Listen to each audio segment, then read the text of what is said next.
TrekWars, Duels Across the Stars, Episode 21, Final Frontier, Top 5 Space Scenes.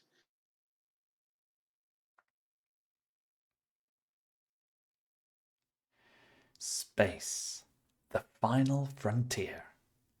These are the voyages of the starship TrekWars. Its continuing mission to explore strange new worlds, to seek out new life and new civilizations. Boldly rank Star Trek and Star Wars like no one has done before.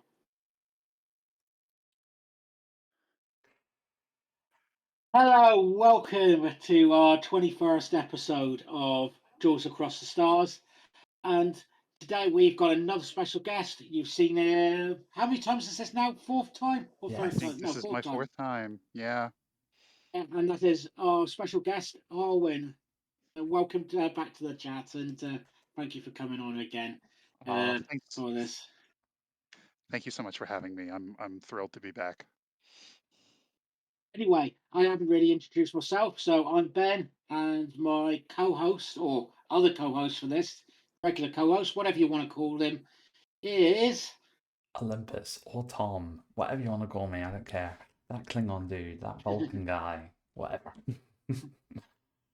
yeah. Have you been three different species in all the episodes? Probably about that Well, now, we've haven't I? Yeah. probably given you at least three different ranks in the crawls at some stage or the other. At So least three, yeah, at least. yeah, definitely. Yeah, looking forward to this one. So we got top five space scenes for this, where we're going to just go through what our favourite scenes in space are. Or we're going to come up with the rules for this. We're we're deciding ourselves because that's the way it is. Because we Mm-hmm. can think of it different ways, to be honest. Let's just get the boring rubbish out of the way. Hopefully you can be nice enough to follow and subscribe and press the like buttons and whatever. But also, we would really love it if you could put your ranks in the chat or any comments in that. Put your own top five ones in there. I'd love to see that. Um, any other thoughts, Olympus? Yes, I would love to see any comments, any stories, any thoughts on our own picks as well. Please get them into the comments. On YouTube, I don't think you can comment on our podcast, unfortunately. They really should introduce that feature, but hey ho. Do we tell each other, guys, what our picks are ahead of the episodes? We don't. I think I'm probably going to guess two for Olympus, actually, but Really? That'll be interesting. yeah. No, I probably should do what I did last time and write those down, but there we go. Um, I think, to be honest, I think that's it. So we get into our rules of acquisition with this one.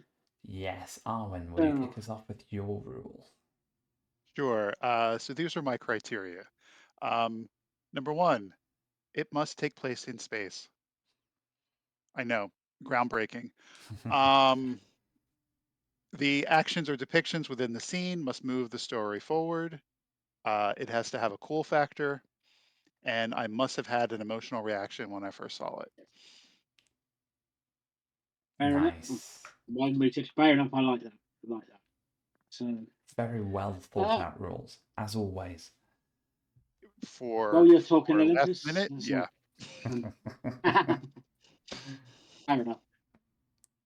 Olympus, what are yours? I have one rule, and I was very proud that I thought this rule up. And by no means did I pick my picks and then fall in go, oh, I've got a rule. And that What's is not?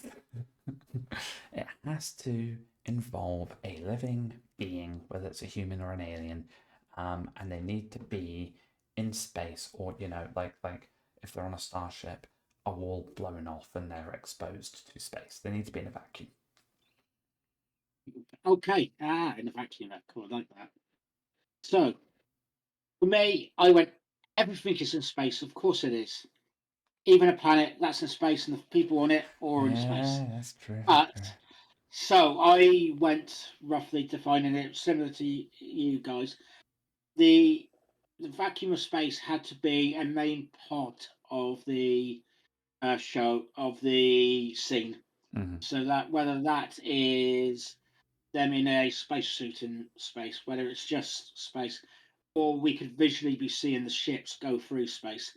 If you're on a starship and you, other than maybe a window, you've got no idea that you're in space, that doesn't count.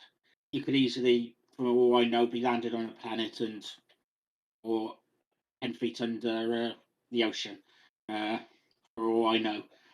So to me, yeah, the action had to be very, very relative to it. You could be seeing it on a view screen. You could be literally floating in space for it, or it could be a ship battle, or space had to have some effect on the environment of the ship Okay. to, Okay.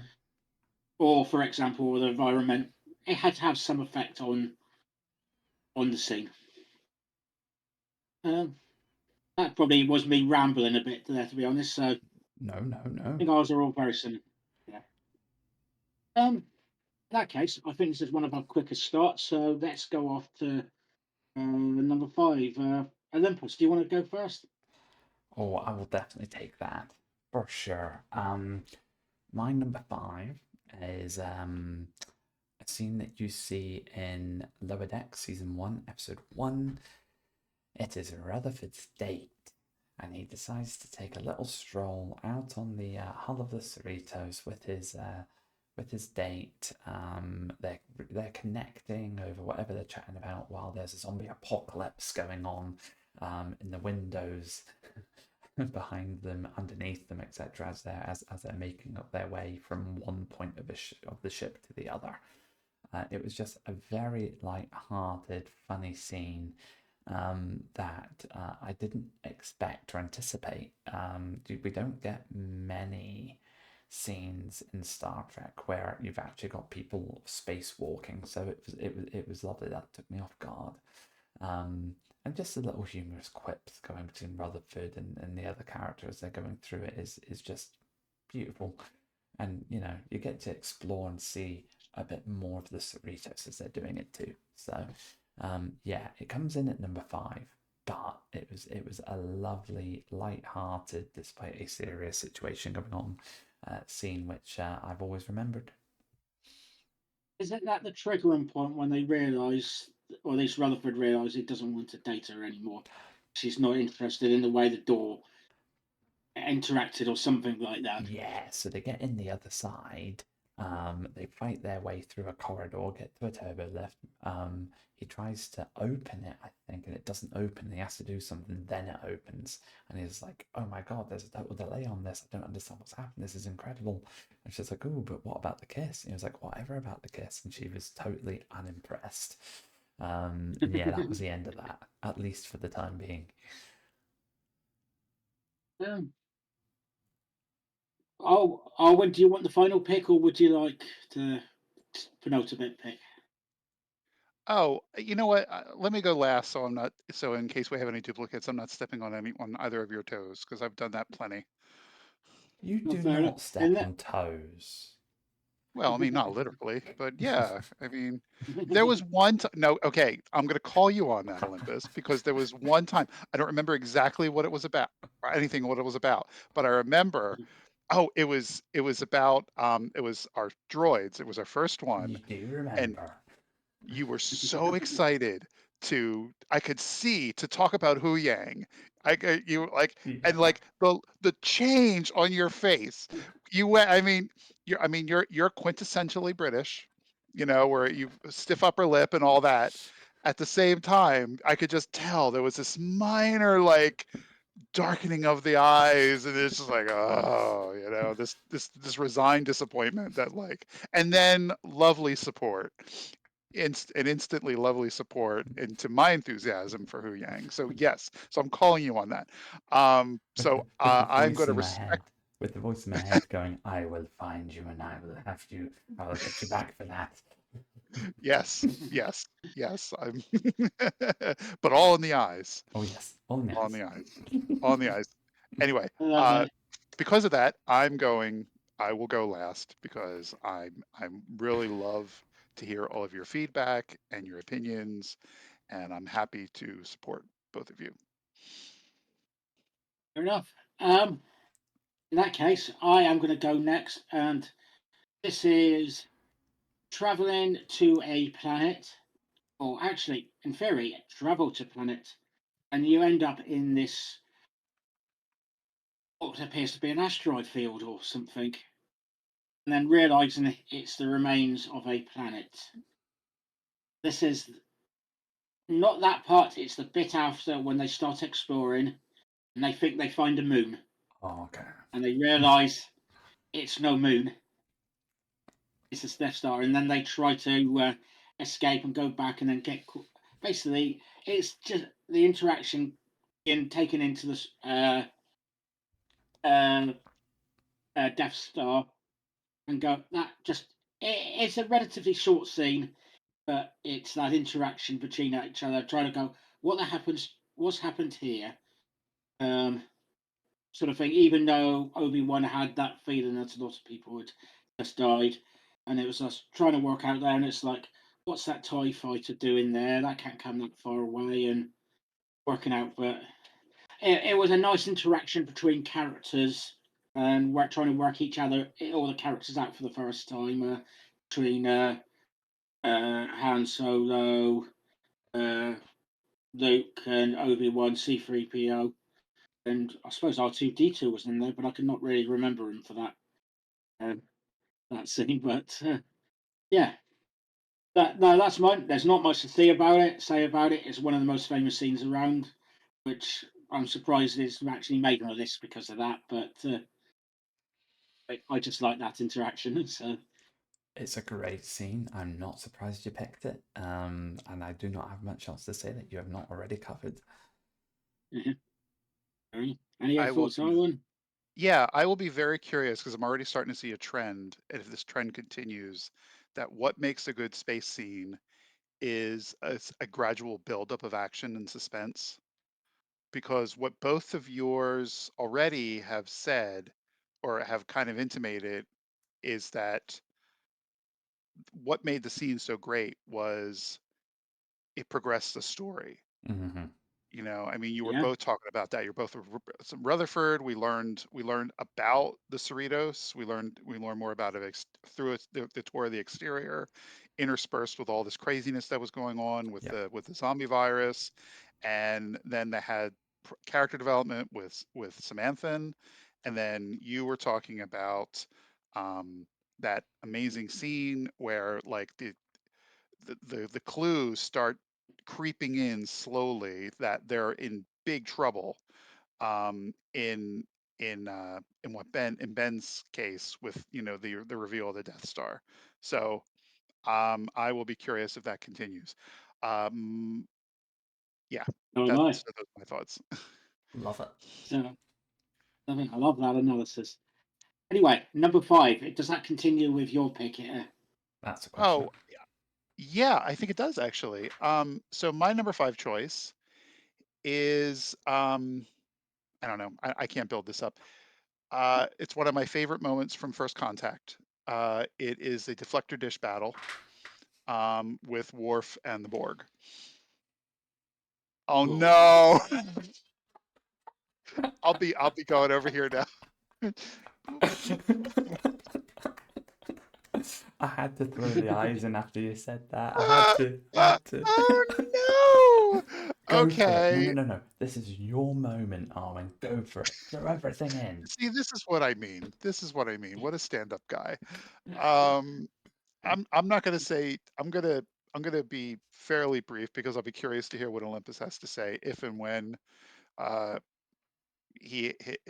this comes up in his choices. Um, but I will just say that I thought that the visuals were stellar and it was such a cool idea. And I'm gonna save anything else I have to say for if and when it comes No. up. Oh, all right, fine. Um, Worf had an amazing catchphrase. That's what really sold it for me. And I'm trying to remember what it was. Do you remember what it was, Olympus? Simulate this. Assimilate this. Oh, blows that's up the right. dish. Yes. Yeah. That's right. Yeah. So that's my number 5 choice. Yeah, You just know, see. we need to put that that music from Kill Bill. Oh, Um, yeah, I know what you're talking about. Mm. you know, like the enraged hamster like that overtook YouTube when YouTube first came out, the meme, you know. Mm. New sound effect for us to add into now. Will be. Don't worry, I'll get the moopsy out in a minute. Uh-oh. No, that's fine. Oh no, I'm glad you picked that. It it is a nice scene. It adds to it, and it, I think I'm not me going. I don't normally pick that one. I sort of avoided a couple of episodes and scenes that I thought I think people are going to pick, it's it's. I think it's going to be a more common answer, or we've mentioned it before. I've decided to keep away from a couple of the picks that one, but that one was 50-50 whether that was going to come in at number 5 for me as well. But Mm. I'm very interested, and uh, we'll get to it when we get to me talking about it. Cat's out of the bag, kind of in it, but interesting that you both only have it at number 5. That's all I'll say.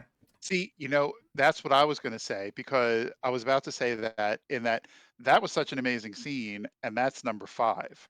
So Yeah, what does that mean for the rest of the list? exactly. That's what I'm really Yeah. interested in. Well noticed. Mm. in that case, Olympus, does that make your number 4 pick, or we got No, something no, else no, no, there? no. We've got a while to go yet. No. So my number 4, is the first. No, it's the first time I believe we have ever seen anyone outside of a spaceship in live action Star Wars. When they're in space, just to clarify that piece, when they're in space. And that was season 1, episode 3 of Ahsoka. Yes. Yeah, when Ahsoka says, I can't remember the exact words, but Ahsoka turns around to Sabine and says, "You fix a ship. I'm going outside." And Sabine's like, "Yeah, sure." Wait, what? What do you mean outside? And next thing you know, Ahsoka's out in this really cool astronaut suit with a helmet that actually contains her. They're not Leku. That's a different species. You know what I'm talking about though. Yeah. Her horns. They're not horns. I'm gonna kill Yeah. myself when I figure out what the Oh, name of them is later because I'm not sure if they are called the same thing, but yeah. I know what they're called and it's gone is out of my head, but it's shaped to contain everything basically, and that's great. I think it's a really cool design.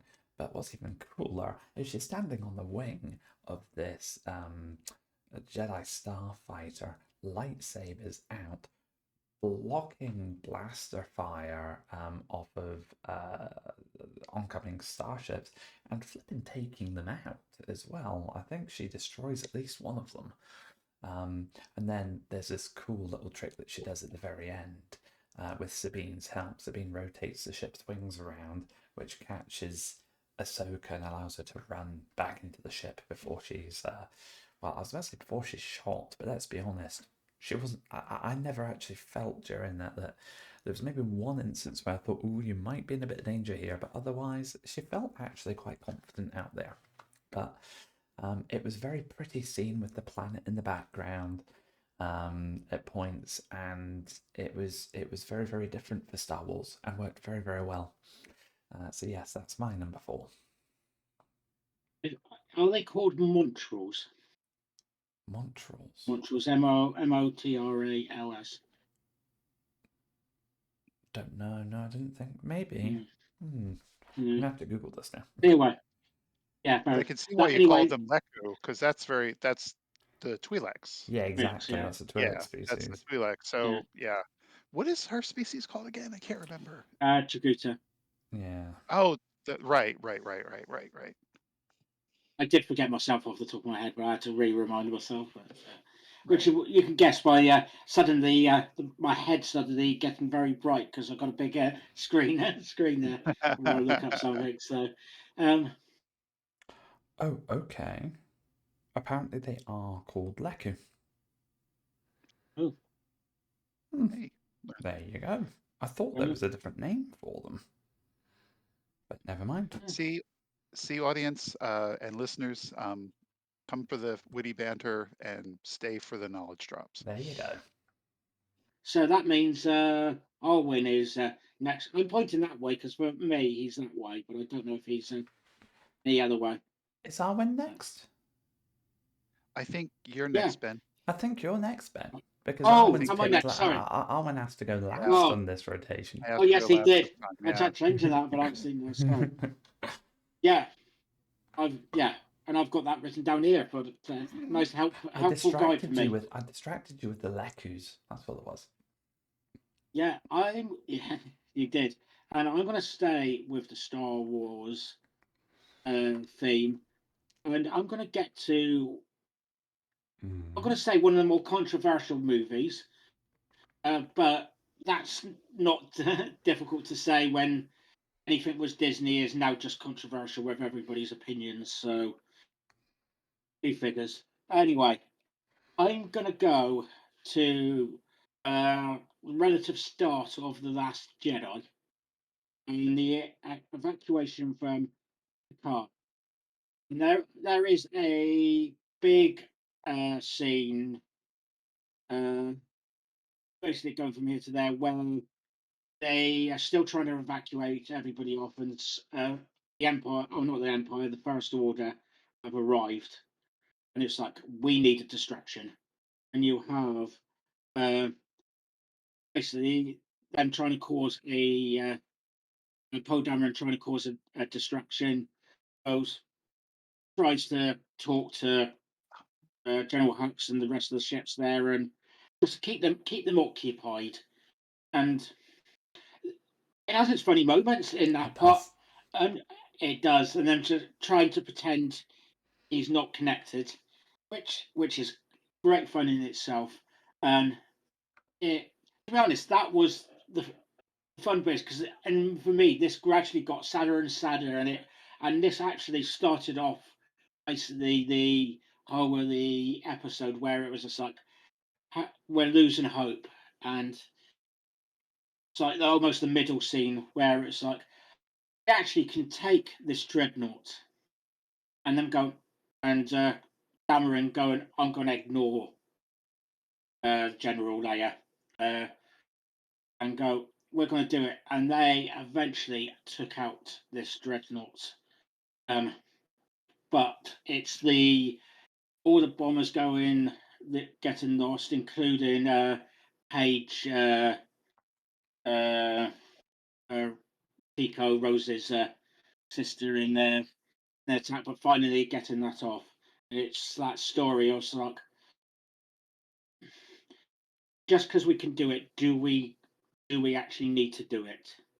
And it's one of those ones that's like very a Punic victory on this occasion. Um, and for me, it was all the different crafts that on all the different ships in this one as well. Love it, and for most of it, you do spend the time out in the space seeing all the ships attackers.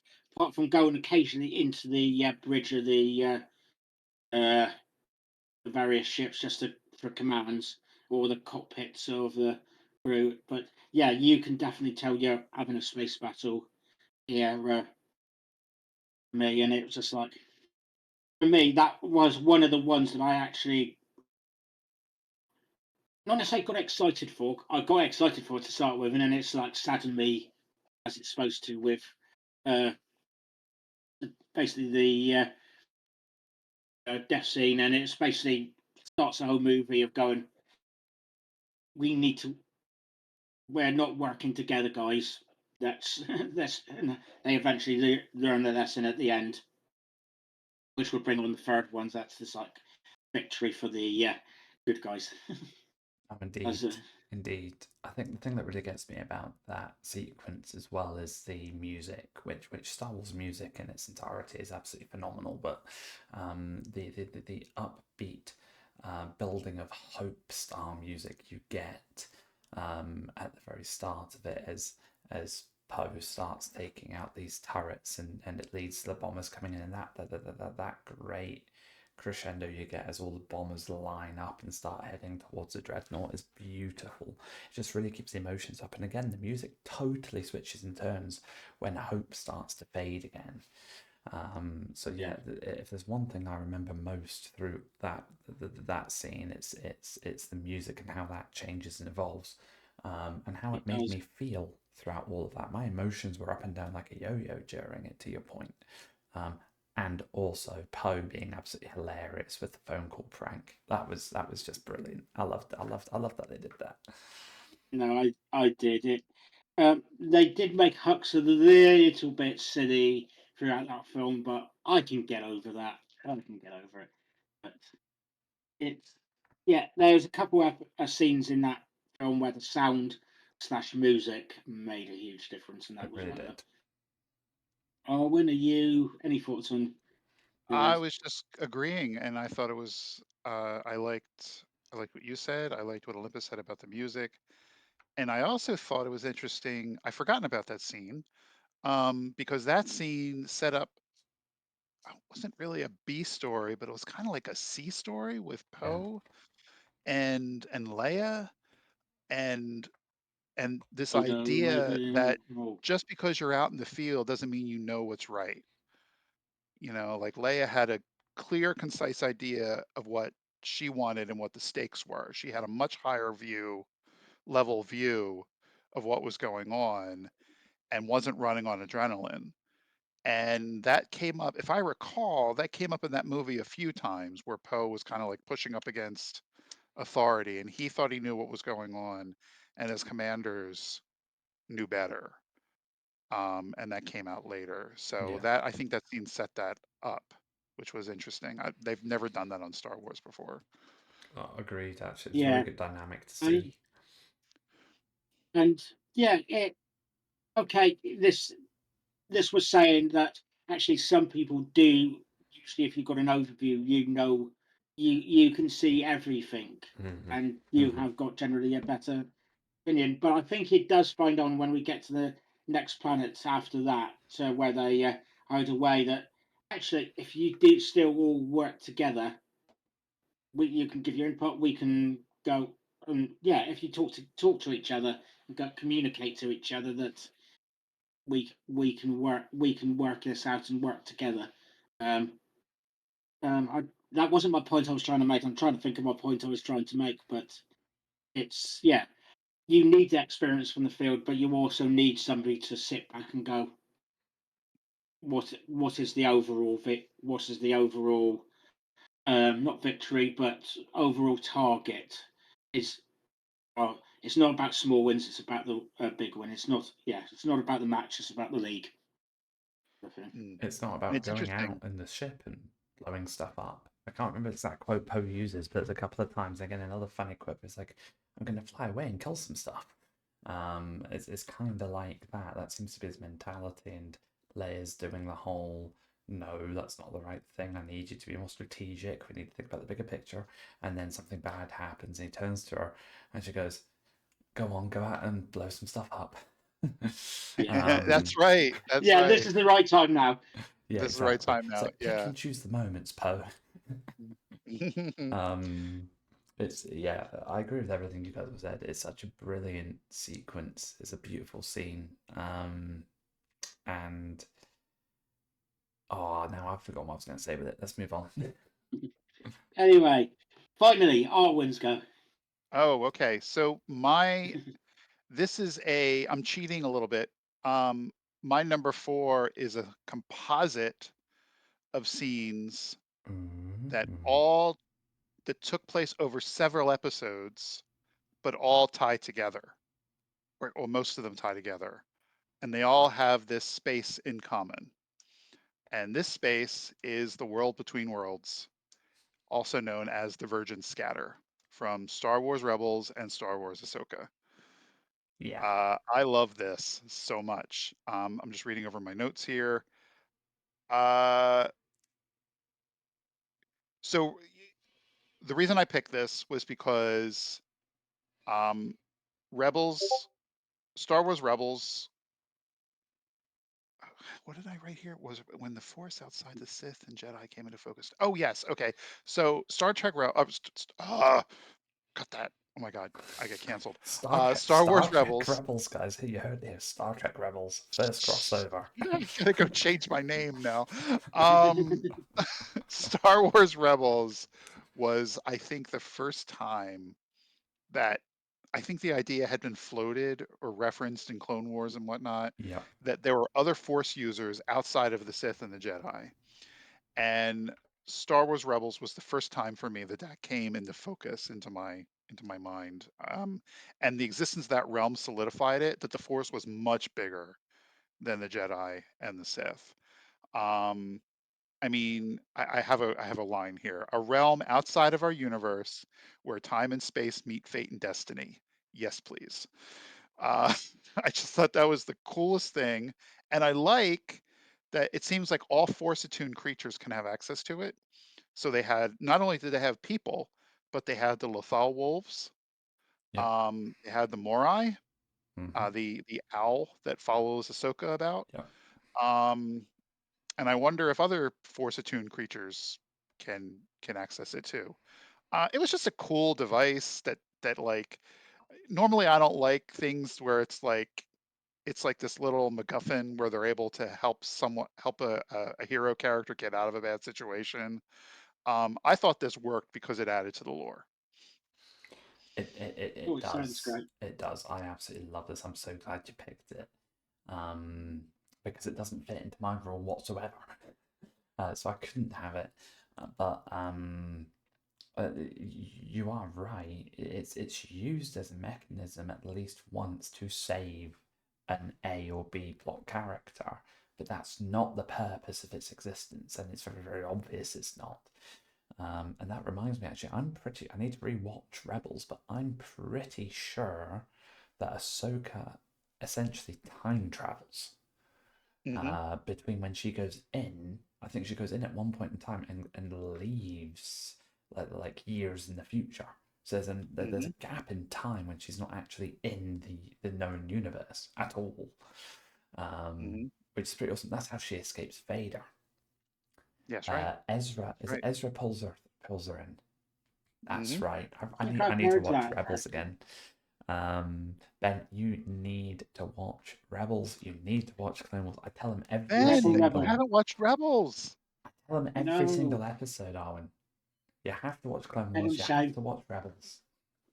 Look, you know what? The first season is a tiny bit slow, Hmm. but it's interesting in its own right.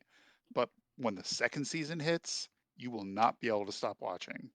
And that's like with the I Clone mean, Wars. You'll get a Oh, season and a mhm, half of toughness, and then all of a sudden it gets easy, really, and you get yeah, really hooked. yeah. I mean, oh, I don't want to pressure you. You obviously have reasons for not doing it, you know, however wrong they may be.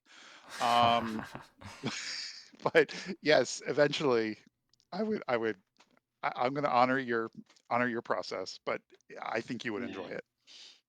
Yeah, the thing is, at the moment, it's the dauntingness of actually going through the whole lot. It's at the moment with at least the Clone Wars ones. I know there's not quite as much for the Rebels, but still, there's still a lot there. But Yeah, but the quick episodes, mine, they're only about half an hour if you're lucky. fair enough. Well, I'll have a binge watch. Okay. Sorry, we've totally It's gone not off going of to make. your pick, Arwen. Yeah, No, it's no, okay. I like the uniqueness on the term space there, and I like it. Me too. It's looking at It, space in a different way, but it totally fits in with both definition and your rules book around it as well.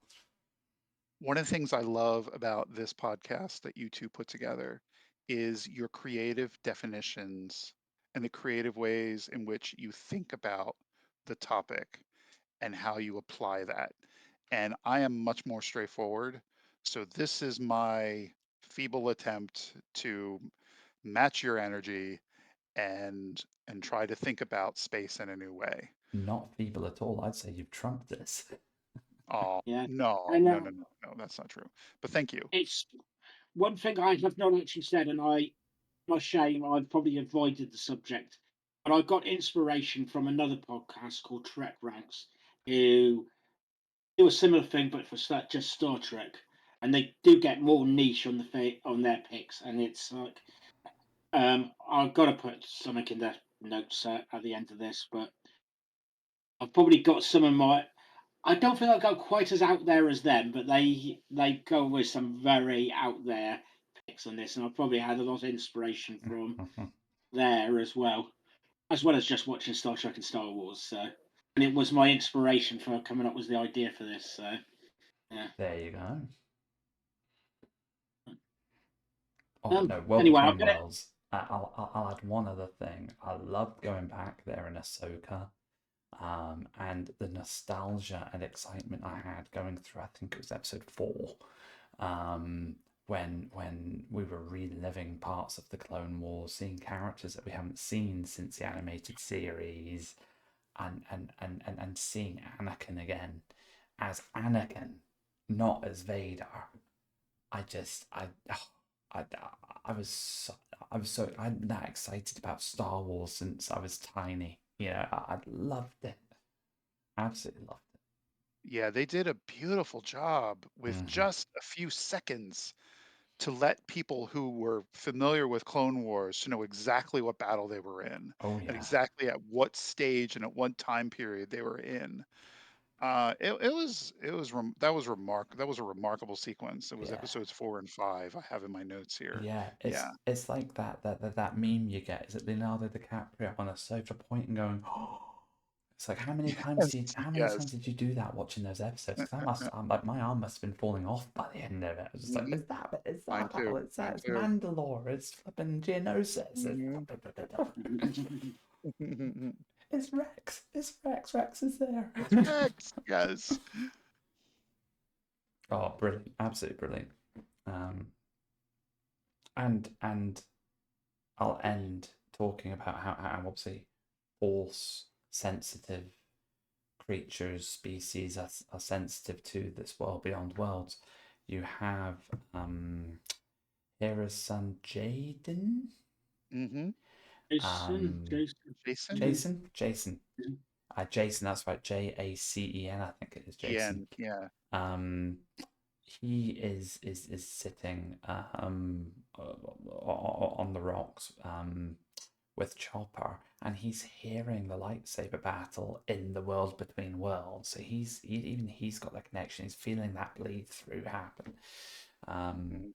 I think that was just a lovely little touch as well, sort of showing that anyone attuned to the Force in some way could potentially access this. To your point, Arwen, beautiful, beautiful pick. Thank you so much. Yay. Thank you. I'm eager to hear Yeah, what our next pick is. So, Olympus. yes, for this, my number 3 pick, I've gone a little bit darker, a little bit more sinister. I know it's not the Borg. This is Strange New Worlds Season 2, the finale to that season. Ooh. You know what I'm going to say now? It was Ridley Scott flipping alien vibes that we were getting with the Mhm. Gorn on the bridge, going after Chapel and Spock. I loved seeing the adult Gorn in the Strange New Worlds iteration of the Gorn. For the first time, the costume, makeup, the special effects were all beautiful, and it really made them feel sinister and dangerous and like proper apex predators. And the way that you see this Gorn drop down behind Spock, and Spock just staring, so almost directly at the camera as if to go, "He's behind me, isn't he?" Um, without throwing that humor into it, though, it was a very, very tense scene. I think I forgot to breathe watching this, but it just reminded me of Alien and Aliens. It really had that vibe to it with the long tail and everything, and it was just this creepy thriller slash horror vibe that you don't get much in Star Trek. So I thoroughly enjoyed it. And to top it all off, they're all in spacesuits because the bridge has been compromised. I think it was the bridge they were in. It had been compromised, and you could basically see space outside part of the view screen where it all sort of blown out. And it just has this beautiful backdrop of parts of the ship hull, the debris, and the planet below them. It was gorgeous and creepy, and again the music and lack thereof at points really added into it too. Oh, no, it's a good pick, and I will mention in my honourable mentions that I completely forgot about Strange New Worlds in this, and you've given me inspiration of another pick, which I've completely forgot about until we talked about these, and it's just like, oh no, I forgot about Strange New Worlds again. That's the problem with what's it, over 800 episodes, or if not 900 episodes Yeah. of Star Trek by now, and God knows how much Star Wars episodes. That one I'm not as well versed in how many there is, but Lots and there's a lots. few. We're Yeah, spoiled for choice for sure. We Yeah. really are. oh, And definitely. we're in an age where all this content is coming out so frequently now. It's really hit a heyday for it. Whether you totally agree with the direction that a show or a story goes or not is irrelevant, really. The fact that we've got more of these universes to explore, I'm so thrilled about that. No, I completely agree. Completely agree. Any other thoughts, Arwen? I don't have anything additional to say. I love that scene. I love how you subverted expectations because of the fact they were in EV suits, even though they were on the bridge, it was still exposed to space, so it counts. And I liked Chapel's panic Mm-hmm. paired with Spock's. Ethan Peck is a good actor He is. because he has to play emotionless, but yet you have to know what's going on behind his eyes. And there was certainly, I mean, what you said was absolutely true in that one frame when he was looking at Chapel and it was like, it's behind me, isn't it? And his methodical efficiency trying to get to that phaser or fight, I think he was fighting the Gorn He was. and she was going for the phaser. And I forget how it ended up, but the interplay between those two, and boy, wasn't the design beautiful of that Gorn. Oh yeah. Um, it was a treat to watch. What is the one that Will Wheaton does? The After Trek, Oh, the Ready Room. yes, that's it. Red Room. Yeah, Ready Room. They had an entire episode about the adult Gorn's design, and the spacesuit and what the Gorn looked like underneath it. It was all good. It was all good. So no further thoughts. yeah, definitely not. I'm gonna jump very quickly. Your point about Ethan Peck as being a phenomenal actor, I totally agree with you. And yeah, you've got that scene that we've both talked about with his eyes, and you can see straight through his eyes. And even though he's got this Vulcan stoicism about him, you know what he's thinking and feeling. Another example of him really showing that emotion without showing emotion is in Subspace Rhapsody. He does it so Mm. many times through. And there's a couple of points where he's being Vulcan, looking Vulcan, but your heart is breaking for him because you can look into his eyes and you can tell he is breaking his heart to pieces over what's going on. Oh, It's her "I'm ready" number. oh yeah. Oh yeah, in the bar. Hmm. Oh, It so good. it was beautiful on so many levels, but Yeah. oh my god, I felt so bad for Spock. Hmm. Yeah. No, that. Yeah, no, I agree on that one. It's a sad scene for Yeah. If yeah. there's an actor in that show, I mean, there's lots of actors that deserve a lot of awards in that show. But Ethan Peck, the way he portrays Spock, top tier. Hmm. Agreed. Now we've mentioned sound and music this a bit and that thereof on occasions inspiring it. So, sorry, I've got But the ad. I've got that ad there. We've heard sound and music. Are the hills alive, Ben? the hills are definitely alive, but the ships are not in this occasion. So I'm going to go to The Last Jedi again, and this is the other one I was thinking when we were talking about the evacuation and the damage and the dreadnought Mm-hmm. is the sound here, and I'm just going to go the Holdo maneuver on this one, where basically the ships are on the run, continuation of basically what's happened on our previous pick, and it's like Holdo goes, "We got a plan. I have to sacrifice the ship and do it. How to do it myself to do this," and gets on the ship and basically turns it around and um Hux or whoever in their infinitive in their wisdom go, "That's not a threat. That's going to go to hyperspace. That's going to go and run away. I don't care," until they realise this is going to go into the ship, and it's the sound suddenly where it goes near as damn it quiet. And I remember seeing this in the cinema as well as a couple of checks before, where there is a little bit of sound, but it's very, very quiet and eerie, and basically ends up with all these other ships blown off with from the hyperspace hyperdrive. Uh, hyperdrive crash sort of thing. A ship going into hyperspace, hyperdrive, and crashing, and it was just like for me, it was just like wow, and it's just like the sacrifice and the everything, and it's just Owen was mentioned earlier, and it was just like the wow factor in this. In it was wow is almost the wrong word, but it was still wow. Oh my god, what? It's more about OMG moment in this one, and it basically rescues a couple of the characters as well, um, Rose and Finn, who were just about to be executed, and there is Ben and Ray in almost a duel to get their own lightsaber, to get a lightsaber after their fight with after killing Snoke. Um, yeah, it's just one of those oh my god scenes. It's not about anything else that happens. It's that attack. Mm-hmm. Um, and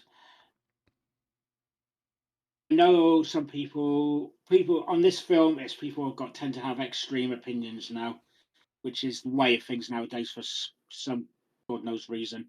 But for me, this is one of the reasons why I think it was so good, along with the other episode, other scene that I was on about. This is one of the reasons why I think this film is so good.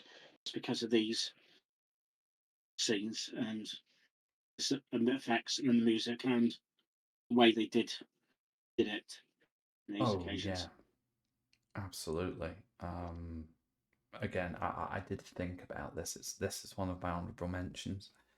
Um, Special effects were absolutely beautiful, and you're right, that absence of sound after it happens just really reverberates just how big an event just happened and the scale of the sacrifice. Um, and let's be honest, how many people just died in that split second? Um, because that was the destroyer in half. That's why that was the dreadnought in half, and multiple destroyers obliterated. Yeah, And something that I just learned the other day when we've been doing our reviews of the Acolyte, and I've been doing some reading on that. There's an event that happens during the High Republic era, a great hyperspace incident. It's called multiple different names, but what basically happens there is a ship decides to cross a hyperspace lane instead of travel through it. So through it in the normal direction, they're trying to cross it, and there's a ship heading down it. They can't avoid it. It hits, kaboom, in a very similar way to what you were talking about there, Ben. But I think it must be because of the speed of both those ships in different directions just caused a massive explosion with debris hurtling through space in multiple directions at ridiculous speeds, causing tremendous damage to anything it came across, including planets. So when you take that into account as well, it was a very bold, deadly move she made, but it was desperate as well. And I think that plays a lot to really bring to life just where the resistance are at this point. They're on their last legs. There's not Literally, many of them they've lost left. one of the ship. Exactly. Yeah. Exactly. Yeah. And actually, thinking about my first pick, that No Moon, but the thing they set up to go in there is Han Solo going through how important it is to get the coordinates and everything right and set that up right. They've hinted at that, not to say how bad it can be, but how important it is to get coordinates and everything right.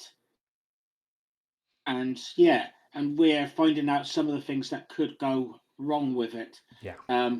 I know there's people putting out arguments of why this is not used before, but there's ways around this, and this is how basically how it dangerous it could be, and it's not definitive, and what what you lose to be able to actually get this situation through.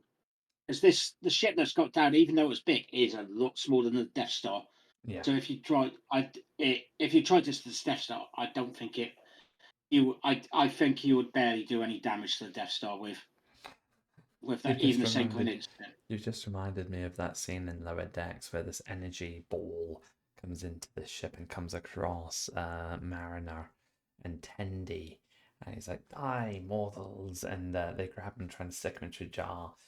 They make him use up some of his energy to create this cool, funky tricorder with a stripe on it. So he's this tiny little me now. And the captain walks past and he's like, "Die, mortal!" And he just zips into nothingness as soon as he hits her. That is what I picture that shotgun at light speed doing to the Death Star.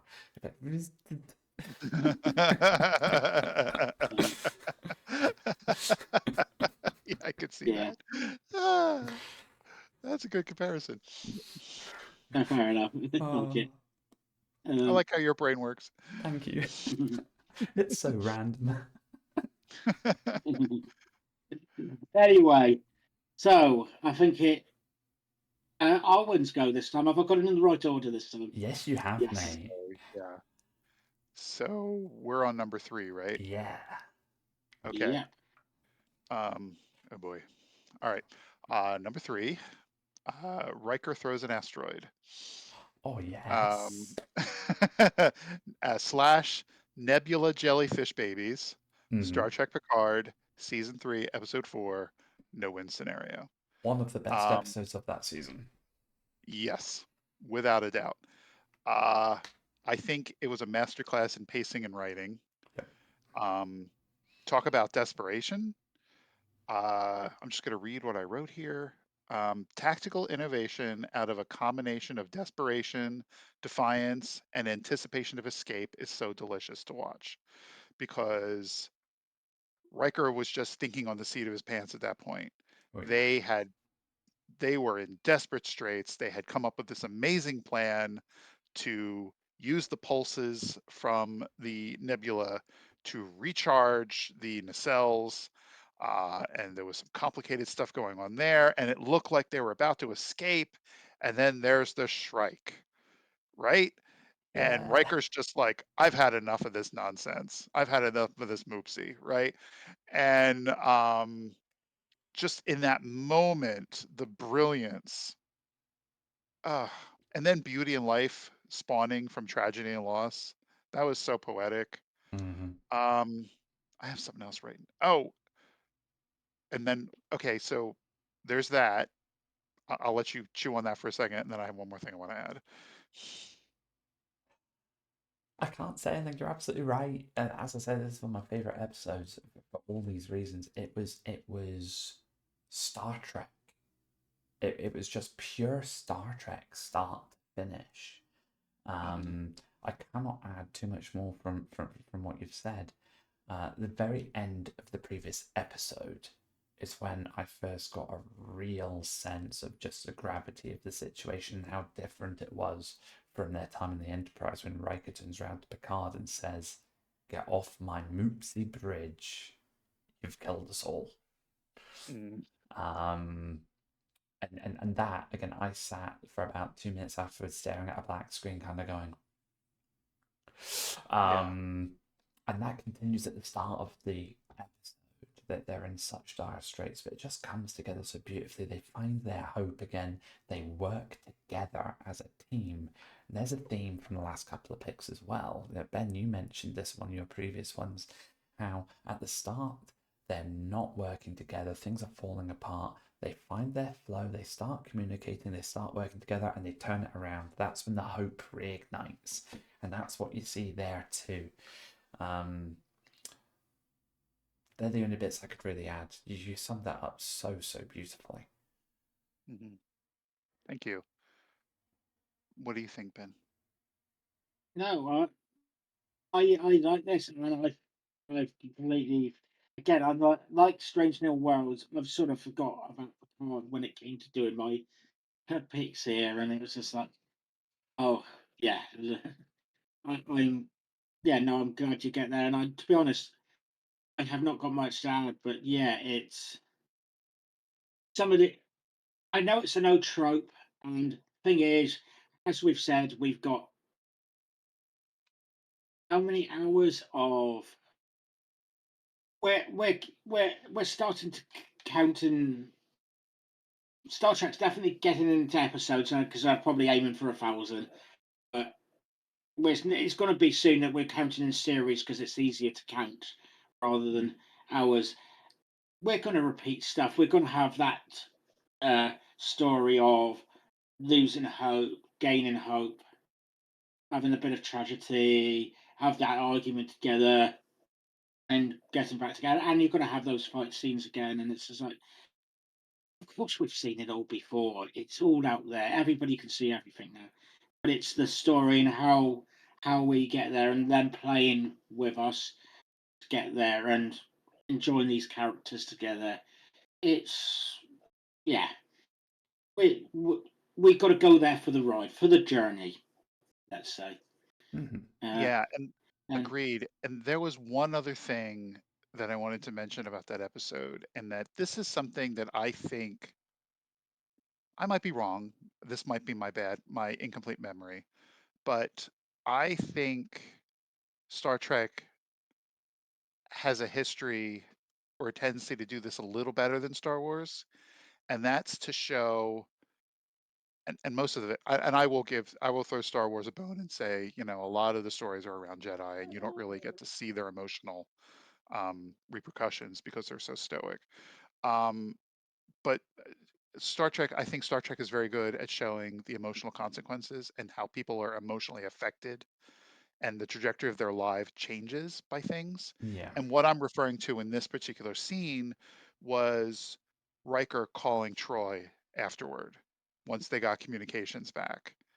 And they were fighting, they were having a lot of marital problems, and he was just kind of like, what I wrote down his quote. I don't have the words yet, but we've witnessed the kind of birth here, and it reminded me there's a whole universe out there. And I love that line It's because we need beautiful. to be inspired. Yeah. It is absolutely beautiful.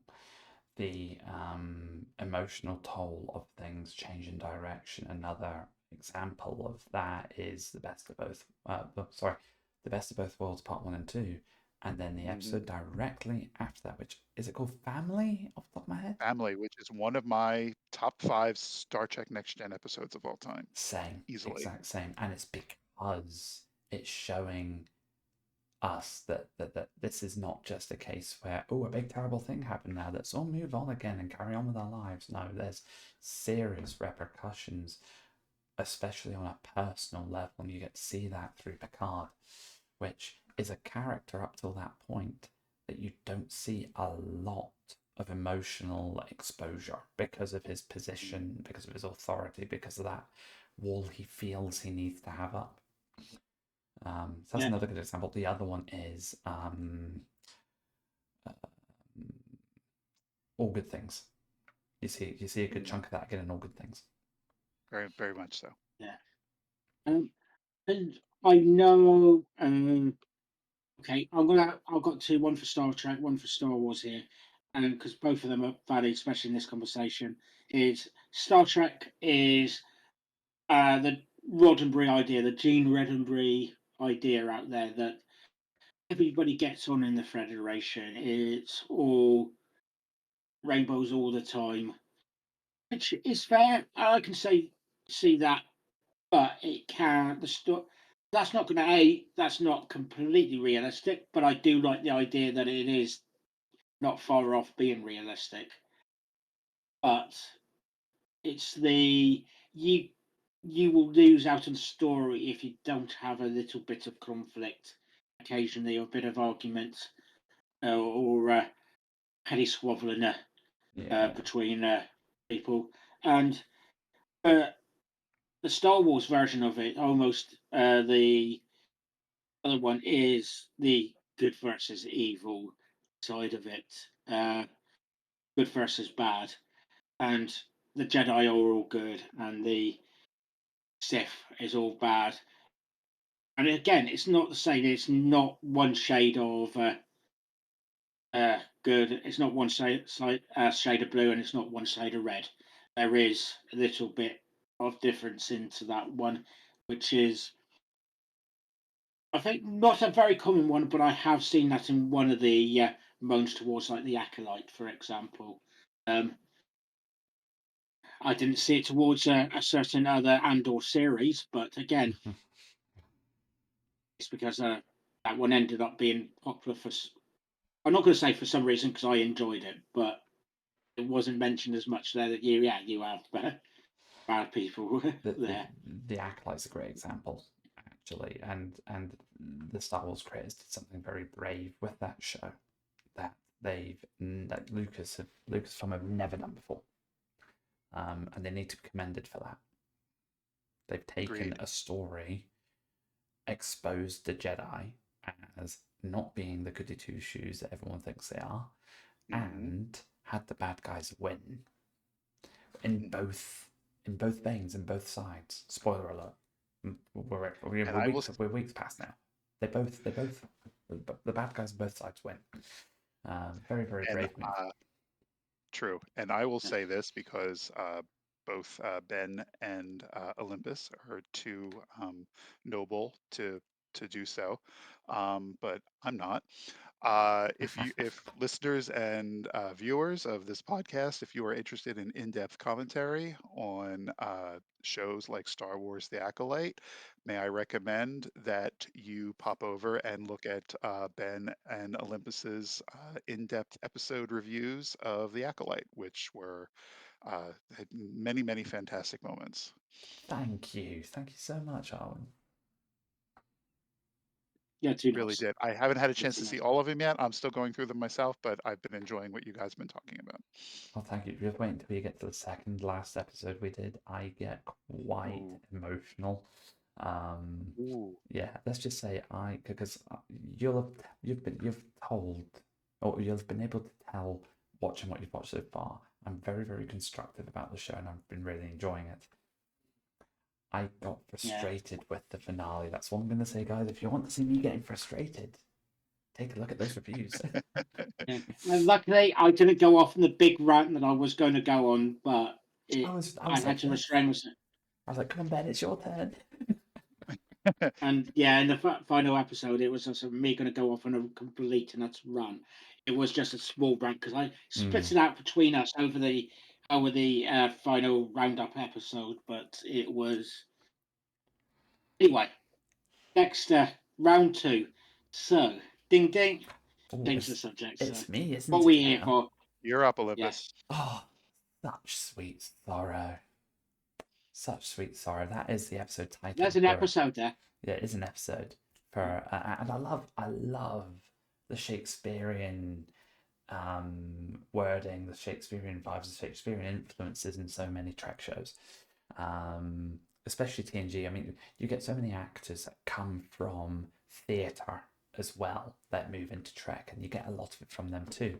Such Sweet Sorrow is the name of the Discovery Season 2 finale. which has one of the coolest space scenes involving people in space, not surrounded by a starship, that I've ever watched. And that's when you have Burnham leaping out of a shuttle bay through the shield into the vacuum of space with Spock in a shuttlecraft above her, not tethering her or anything. She's just got her EV suit on with a little jetpack on the back. In the middle of the battle against that artificial intelligence, which I've suddenly forgotten the name of, which is terrible of me. Control. That's it. And she's hurtling through this battle. You've got the Enterprise firing phases on one side, you've got Discovery firing phases on the other, you've got Control firing stuff everywhere, you've got little ships flying around all over the place, you've got a whole bunch of shuttle pods surrounding Burnham in almost a cocoon effect as they're flying, hurtling past debris, swooping inside and out. You see all this spectacular special effects as you go. There's one point that Burnham actually gets struck by something, and you think, ooh. And then she manages to correct herself and get back on course. When Burnham and Spock land, and Burnham's trying to work out what she needs to do to get the Red Angel to send the signals. She was waiting for the penny to drop, really. But while she was doing all that, you get something exploding next to them and blasting her away. Spock gets injured in the shuttlecraft. That was almost like a light bulb moment for Burnham when she realizes, oh yeah, that's what's going on. Paradox time. But the whole thing, the sequence, the choreography, the special effects were utterly stunning. It was just a really, really cool sci-fi scene. It just looked utterly spectacular. It had me on the edge of my seat, and I loved it. Oh God, it was a great fight scene. Yeah, I suppose it is a fight scene slash getting from A to B scene, and it's It's a good mix. And Yeah. again, to continue what you were saying at the start, when all of these seem to be progressing story through as well. They're coming to revelations, they're tying things up, they're progressing narrative, progressing character development, because there's a big thing there between Spock and Burnham too, as they're sort of coming to the end and they're realizing that they may not see each other ever again. Definitely, and and I suppose it was such great sorrow to for them all to part ways,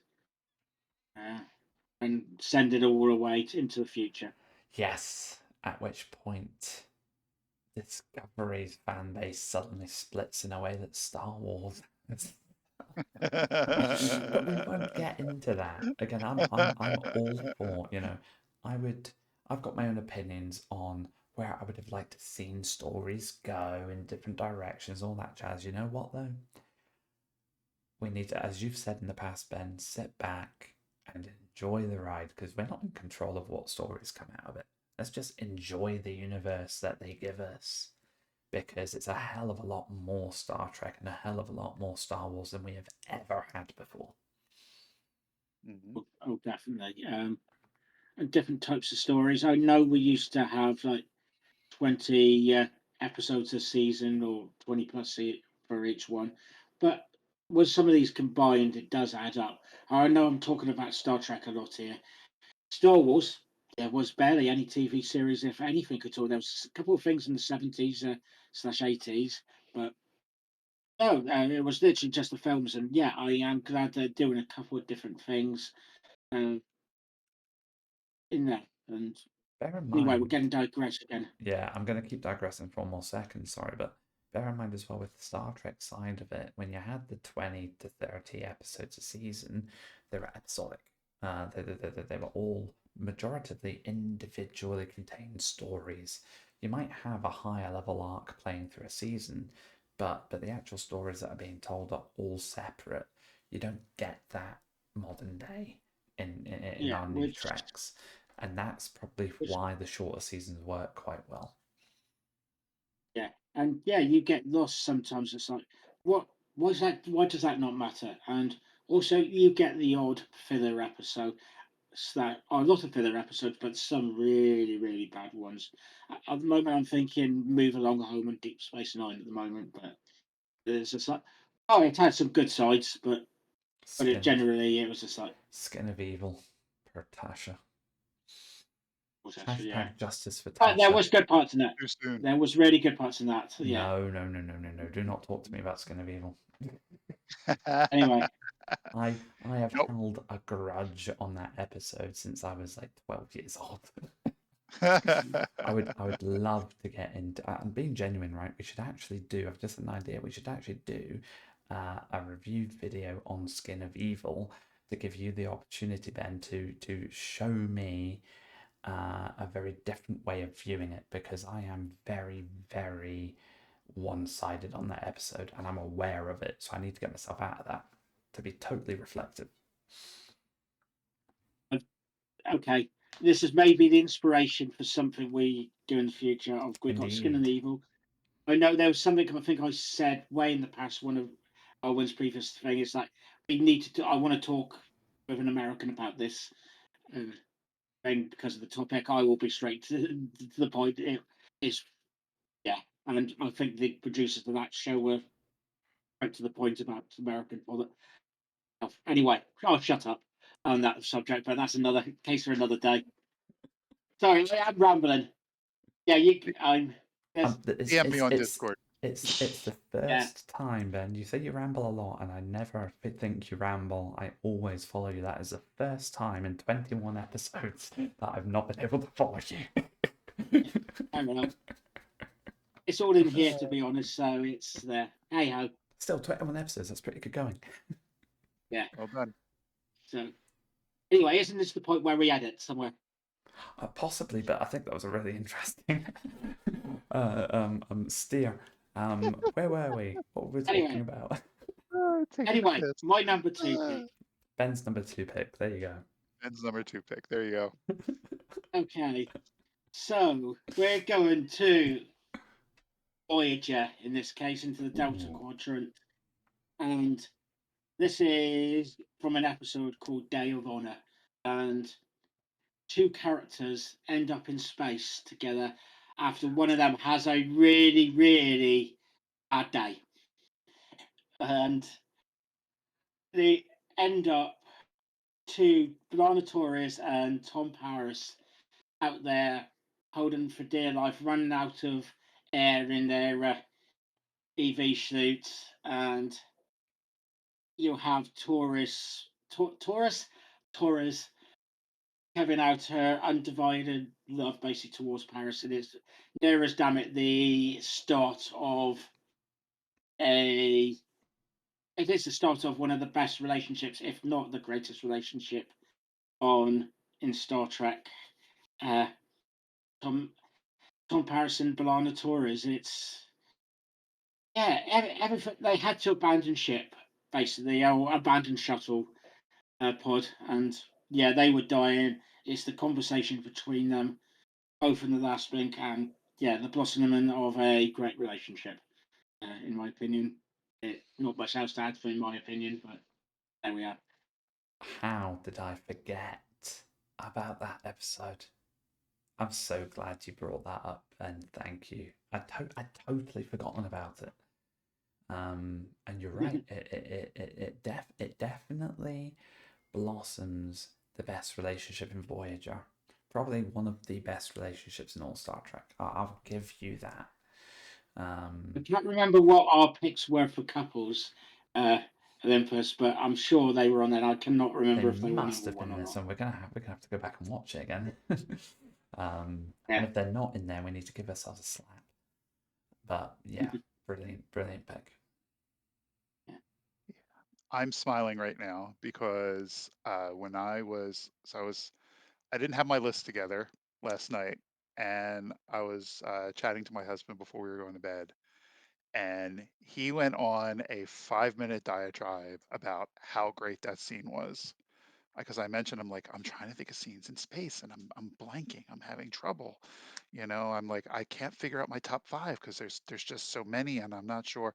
And he was like, He's like, well, I don't want to tell you what to do with your top 5, but if I was doing the list, that would be on there. And he's like, because you had Balana, you had her bad day, you had the culmination of all that, everything you just said, Ben, and and uh, how beautiful it was, and how it was so dependent on dialogue because there was just nothing going on around them, and it was really about two people letting two people. Oh, how did he put this? It was so beautifully done.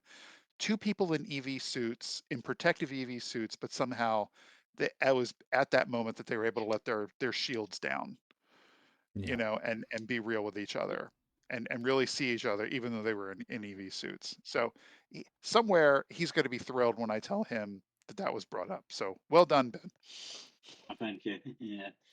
So I'm glad I had to. That's one of the early ones I thought of, to be honest, with this, and it was just like, yeah, this is the perfect scene for this, in my opinion. Yeah, there's no distraction there in the middle of nowhere, in middle of Mhm. space. Yeah. Good choice. Beautiful, beautiful. In that case, I'll win if you're that direction. Yes, you're doing so great keeping track of who's next. I appreciate that. My number 2 choice, we're on number 2, is in the Lower Decks episode, season 2, episode 9, called Wedge Douche. And this was the Cerritos and the Vulcans versus the Pakleds and the Klingons. That climactic space battle. Mhm. And I have to say, this is one of those scenes where and Lower Decks is so good at this, but this is one of those scenes I was watching and I'm like, this is animation, right? Like the way it was paced and the way it was cut and the POV shots and the music using the Wrath of Khan music and I mean, it was so good. And I just love the Cheval. I forget what class of ship that is, but that Vulcan ship, so beautiful. And they had this beautiful shot at the end, right before they went back to a ground sequence, where they showed tiny little Cerritos against this huge Vulcan ship and I'm such a fan of the circular warp nacelles. Oh I yeah. can't even tell you. Like I have so many drawings, you know, akin to stick figure drawings. But when I was a kid, I used to take the saucer section of a starship and I would put the round nacelles around it, um, and have it fold so that it could land like a flying saucer, and then have it extend Nice. when it's in space so that it could do warp. And a couple years ago, this is an aside, a couple years ago, I forget who it was, came up with this amazing um, like 20-second video of a ship just like that going into warp. And they did a much better job than I could have ever done. But I was so glad that I wasn't alone in thinking about that. So I love that. And I love this is something Lower Decks is so good at, is the little Easter eggs, Mhm. the attention to canon details.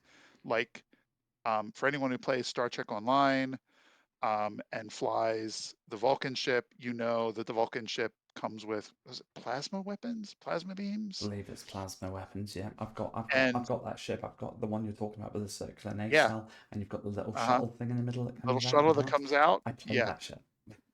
I love that ship. I love that ship so But yeah, it's much. plasma Anyway, weapons it comes with on that, I think. yeah, like this had plasma beams. This had the foam green. That's a tough word to say. Uh, beams, and I thought that was so cool. Yeah, that's my take. That's my number 2 choice. Oh, I'm loving the variations in these picks. I really am. Oh yeah, the variation's fantastic. Again, a scene I had totally forgotten about. Um, Equally loved it. I loved the scale of the ship. He said, "I can't add anything else. You've drafted that off so beautifully." I just, yeah, utterly brilliant. Utterly, utterly brilliant. Oh, thanks. Yeah, great. So I suppose that brings us to our final picks. Yes, it does. And you both know what this pick is. Oh yeah, start um, writing it down now. it's a deflect the And what? spacewalk in First Contact. This had to be first What? place for me. It had to be first place. I mean, for starters, it was First Contact that introduced me to Star Trek. Really? Really, Interesting. it was it Oh, was excellent. it was that movie. That's the first piece of Star Trek I ever watched in my life was First Contact, and fell in love with it. And I fell in love with it so much because it was my gran had bought when they do the magazines with the DVDs, from way back when. Mhm. Oh, And you those, got yeah. you got the first one for like 99 pence, and then they want to charge it like £7 per issue after that, or something daft like that. So she picked up the 99 pence first edition for me to see if I'd like it, and it was the movie First Contact, which I fell in love with. I wore that DVD down till it broke. The amount of times I watched it, and that is what we actually continued that. I've got the entire Next Generation collection and all the movies and DVD up in the loft. That entire collection. She bought me the lot, bless her. And every time I went up to see her, I had another 4 DVDs or so that we could stick in and watch over the weekend. And that's what got me into the Next Generation Star Trek was First Contact. So one of the scenes, there's so many scenes of First Contact that come to mind, but from a space perspective, it had to be the Deflector spacewalk. Again, that sinister, almost, heart in your mouth, you forget to breathe moments, when the Borg are setting things up, and you've got Hawk, Worf, and Picard spread across the deflector starting to do stuff. And as they're getting further and further on in the progress, the Borg start noticing, and you've got those sudden, short, sharp musical notes that play as one of the Borg turn around and look. And then poor Hawk gets dragged off, and you're like, F, oh no, Hawk's gone, what's he going to do? And then they come after Worf, and Worf ends up having to tie his leg rather creatively on the Borg arm trails. And then you have Hawk turn up again at Picard as Picard's pretty much done, and Hawk stands on his gun or something, and you think, oh, Hawk's okay. And as the camera pans up, you go, no, Hawk's not okay. Hawk's not okay. You just see him, the head like that, it just turns, and you see all the Borg stuff on. It's like, yeah, it's just, again, similar to, in a different way, but similar to the Spock and Chapel versus Gorn scene in Strange New Worlds. It was this sinister, creepy type, thriller type sequence. And to add on top of that, you're spacewalking on a 24th century starship with the Earth below you. It's just an utterly beautiful scene. And of course, to go back to what you were saying before, Arwen, assimilate this. Love War. I am so glad that that was your number one choice because I could never have done, obviously not, I could not have done describing that scene justice as you just did. And the personal Aww. connection with your gran, and thank you to your gran for introducing you to Star Trek. And it really, I was touched, I was deeply touched that that was your first exposure to Star Trek, because what a great intro to Star Trek. And I know, right? I mean, we owe your gran a debt of gratitude to have, because now you're doing all these podcasts, and it has carried your fandom, and you are spreading that to other people, and you and Ben both, and that's great. Oh, thank you. Thank you very much. I'm getting emotional now. No. I'll throw in a funny little tidbit. My gran was round visiting us the other week there, just before we took a travel down to Manchester to visit my sister. So she stayed over the night before, and of course she's watched The Next Generation. She knows what that's all about, so she knows about Picard and Riker and all that stuff. And I go, right, Picard season 1. You've not seen this. This is going to be amazing. Also, I put it on. She gets 2 minutes into it. In fact, it wasn't season 1. I put it straight to season 3 because that was all like that was the whole cast that she would recognize. So it's straight to season 3, episode 1, and she got about 2 minutes into it, and she went, I don't know if I want to go through and watch all of them this old. Ah. I was just like, Uh, okay, do you want me just to put TNG like season 1, episode 1 on? Yeah, do that. I know. I can Oh. follow all of I, that. I This stuff's probably too. can. Yeah, I think the pace is just like it's too dark, too gritty, too fast, too like. Yeah. I think it's a very different show to what the Next Generation was. Bless. Oh God, But yes. she gave it a Um, 2-minute try. yeah. So yeah, watch TNG that night. Why not? Why not? Go for it. I'm wondering if we're going to end up with a theme for our number one picks. So, thing is, I am going to Voyager again, and I'm going to a scene that is actually starts on the bridge. Uh, was this, and it's like, oh, we got a ball cube. No, two ball cubes. No, three, and ends up with 15 ball cubes. And then it's the bit when you see out of the screen them all coming in and literally then knocking Voyager for six all over the place, here, there, and there. They're in the wake, and it's just like one ball cube is scary.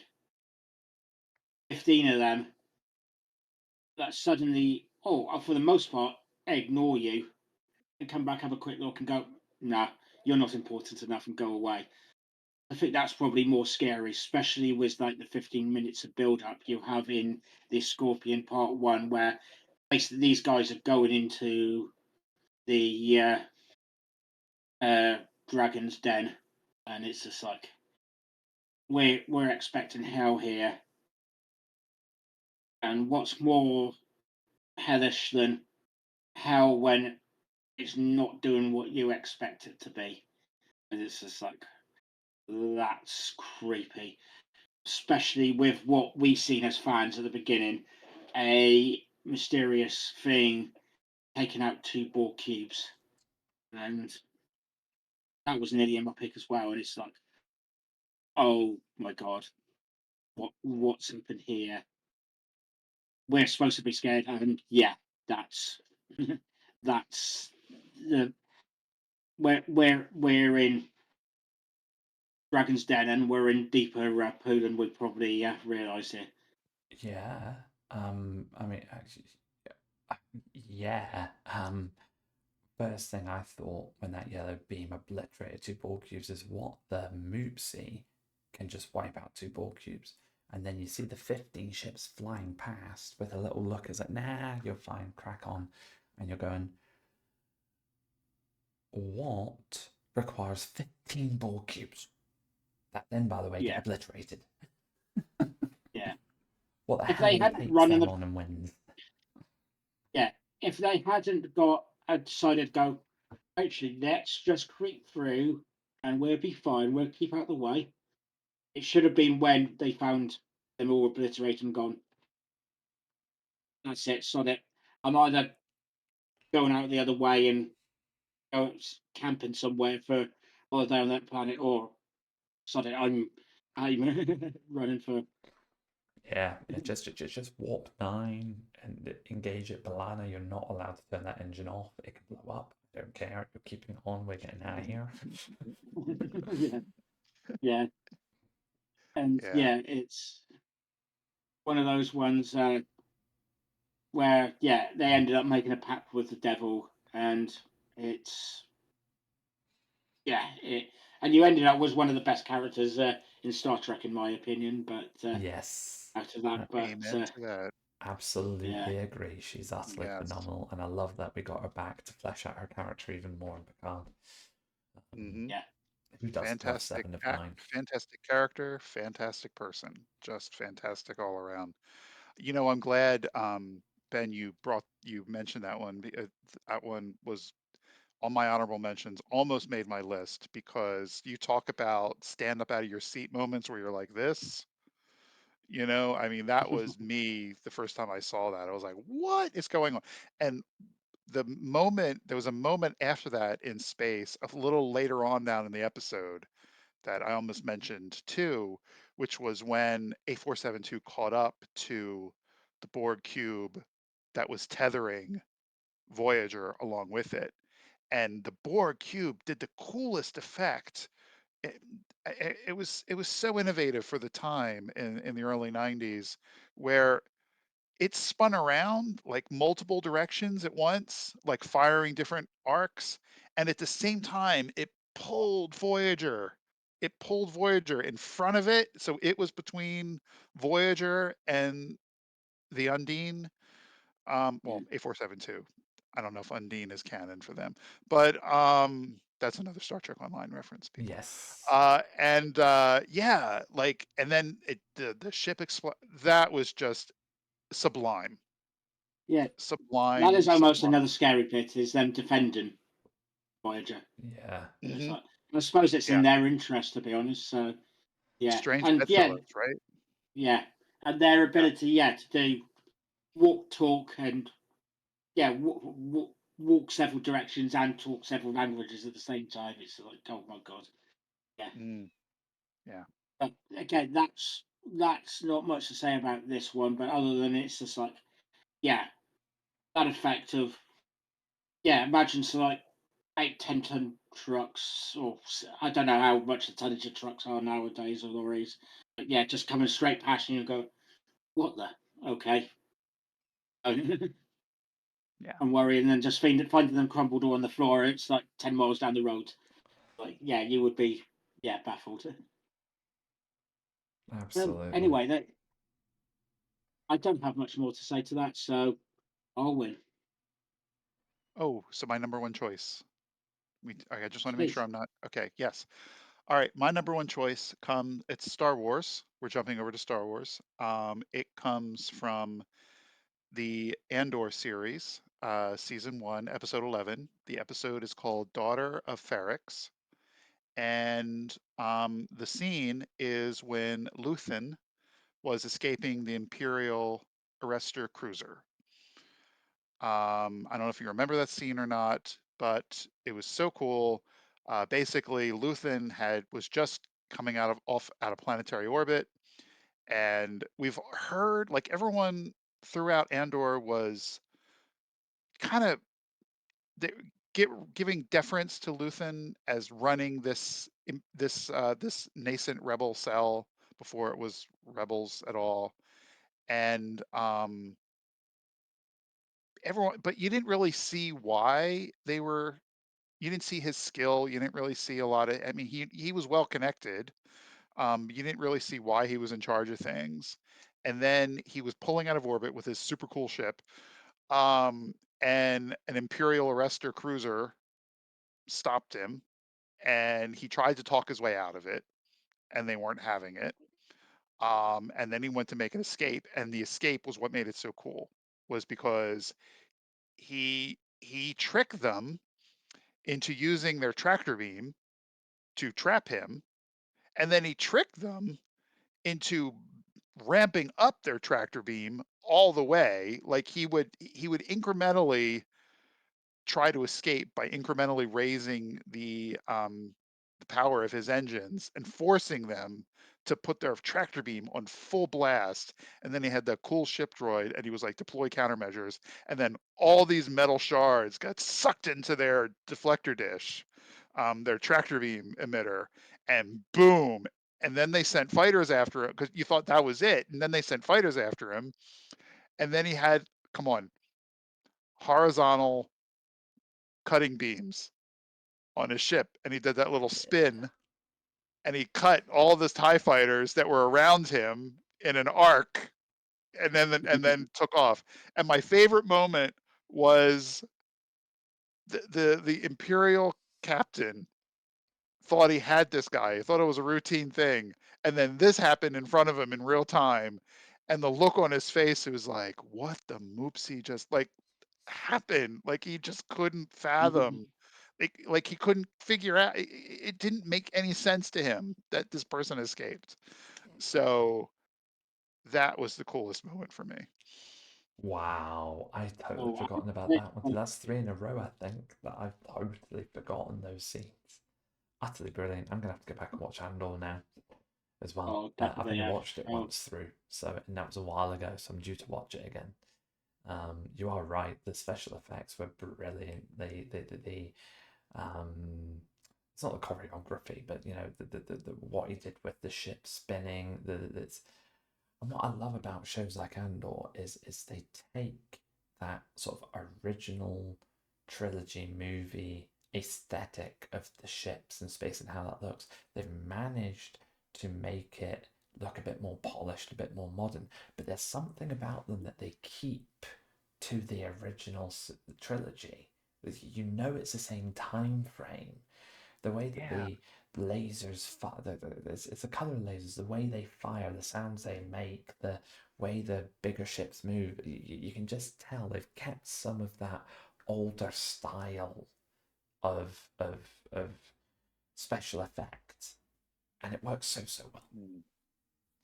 And it was so satisfying because the entire series is the protagonist getting kicked Yeah. kicked in the stomach over and over and over and over again. And finally, there's some momentum in that episode. And then it just builds from there into probably one of my favorite scenes in Star Wars of all time, which is beyond the scope of this podcast. But anyway, that's my number one choice. Really. Do Excuse we me, get to talk about honorable mentions, or does Ben have something you want to contribute? No, I like it. So yeah, I love that pick. I don't have anything more to add, other whether it's constructive or unconstructive. I don't have anything to add to that. So That's fair. yeah, That's fair. You've rounded it off so beautifully. Oh, thanks. yeah. Oh, I want to hear So your honorable mentions because I want to hear all the things that didn't make your list. in that Oh, case, do we tally up first? I'm sorry, it's oh, been a while since so I've no, been we've on. ended up doing this in random orders occasionally. It's like so let's go on the score doors. What's your scores on the doors? What's the predictions then? Oh, Star Wars will have won this one, surely. Nah, it's Star Trek. Yeah, I'm gonna go. I don't know. What was this? It's 15. I'm gonna go Star Trek 10. that's it. 10. Okay. I'll win any change on that. Oh, I don't remember. I just know Voyager was mentioned a lot. Um, Gosh, I'm gonna say Star Trek 9, just to be Ooh. contrary. One of you were right on that one, and it's Star Wars 6, Star Trek 9. Ooh, well done. Okay. Yeah, yeah. No, it was a reasonably good battle up until we started a number two picks, and then it suddenly forward to over to the TrekWars on that. So, yay! I tell you what, as I'm talking, let's go to number. I've got number one here because I've got number one written down in front of me. Our honourable mentions, which includes, in my opinion, number one and the Arn on Strange New Worlds walking along the bridge when they were trying to be normal. Yeah, I suppose that's the bit. Just trying to do what the the other crew do. The lower deckers, Um, I had this because on they're both honorable Yes, sexy. mentions as well. I thought this was brilliant me and very too. Me ballsy too. considering they didn't wear EV suits. Yeah, Hmm. and I did not even think about it until you were on about. I think one of your strange new. Oh no, it might have been somebody walking on the bridge, or one of you there, and it was just like, oh no, it was Rutherford walking on with the data on the bridge, and it was like, Yeah. how can I forget that?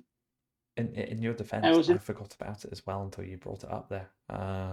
yeah, What do you call it? yeah. And that's with me Anyway, having it yeah, written down as an honorable mention from the other day. cool. Another one I had was from I think it's Star Trek Into Darkness. Yes, it is because it involves Khan, um, and that's Khan going over to the opponent's ship with I think Kirk, Yeah. and then both in spaceships getting over there. That scenes were great. Um, I want got Reed and Tucker in Enterprise, where they were in a shuttle, completely stranded with no energy in the ship, and they were basically running out of power. Okay, it was all in the shuttle, but the consequences of being in space with it, for me, was enough to get it there. But that's maybe why it's in honourable mentions. And I'm trying to remember what else was on my list, because I haven't got the full list there. So anybody else want to jump in? Was there honourable mentions? So I had number one in line on the doing their spacewalk. And then outside of my rules, I did have the Kirk. Well, I didn't have it on my honorable mentions, but I did remember about the Kirk and um, Khan one in Into Darkness, which is my favorite of that trilogy of movies. But that wasn't on my list. I don't know why, but I did remember it because I was thinking about it the other day. I did have a few outside of my rule of it being a living being in the vacuum of space. So I'll go back to Revenge of the Sith, the starting sequence when you have the Jedi starfighters swooping over the Venator class ship, and they swoop up, down they go, and this entire battle scene opens up. I think that is a phenomenal space scene. Great. And when they crash land into the separatist ship, and Obi-Wan's like, "Did you notice the shields are still up?" And R2's like, "Ooh." So I can't try an R2 voice because my daughter's asleep in the other room. So if I try that, I'll wake her up. But R2's going nuts. And then Anakin's like, "Sorry, master." So there was that one, which I thought was beautiful. The in Attack of the Clones, when you have Jango and Boba Fett chasing down Obi-Wan, and they're in the asteroid field. The particular bit I love about this, again, you've got the backdrop of the planet with the asteroids around them, which is beautiful, but the sound of those grenades when they sort of almost implode in on themselves, and then they come back out in this like linear zoom. And again, it's what you mentioned before, guys. It's like that silence right before the sound. It just sounds utterly brutal and very powerful, and it looked pretty to boot. And I'm going to round off, so I don't take all night because I've got a few more, but I'm going to round off.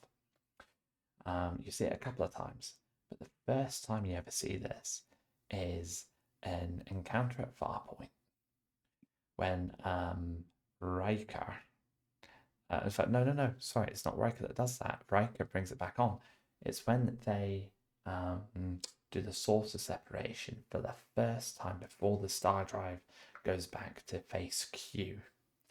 And then subsequently the tension of Riker trying to prove himself in the aftermath when they've picked him up, when the source of section and the star drive reunite, and he has to manually dock it. Just to add to the entire thing, but I thought that first time you ever see the Enterprise separating was utterly beautiful. And I don't know if anyone knew or not. You might not. I've read that the original design for the USS Enterprise, original series Enterprise, was meant to have saucer separation. They just Yeah, it never was one got of the round to manuals. showing it. Yeah, it is. I believe so. Yeah. Right. Love it. And I was even, and I don't know how much canon this is, and I still love that in some of the manuals for the D Enterprise that they have like what's it like, the water section for what's this dolphin species called? Oh yeah, the Citations. dolphins. Sorry. Yeah, how they. Yeah, there's a section for that. I think in one of those I've seen. But What was the name of that yeah, species? I Citations. forgot. Cetaceans. Thank you. Yeah. Yeah, yeah. That kind of dovetails into my honorable mention list, if you don't mind. At the very end, I want to mention the cetaceans for a tiny bit. But one of mine was the Battle of Binary Stars. Yep. I thought Michael rocked that one. And the thing that made that sequence for me was the battle was great, but the very beginning when they didn't know what the Klingon object was. They didn't even know it was Klingon. And they had her go out in that EV suit. And they actually pitched the starship, like they had Detmer pitching the Shenzhou so that she would have the correct trajectory. It's just little details like that. And um, when they didn't have, when they thought they lost comms with Michael, having the comms officer just doing procedurally on the comms, Shenzhou to Burnham, Shenzhou to Burnham, Shenzhou to Burnham. And it was just little details like that that I thought made that scene for me. Yeah. The reveal of the 10C, so sticking with Discovery, I thought was awesome. That technically was in space, so it counts. When these big jellyfish creatures just come up, I thought that was the coolest thing. I thought they were great. Battle for Deep Space Nine was huge. Signing the Scorch I had. Oh, and Ahsoka, the space whales. I forget what they're called. When they flew past The Purgle. the Purgle. Yes, when they flew past. I'm mad at myself that I forgot that because I love them so much. And that dovetails into what I wanted to say.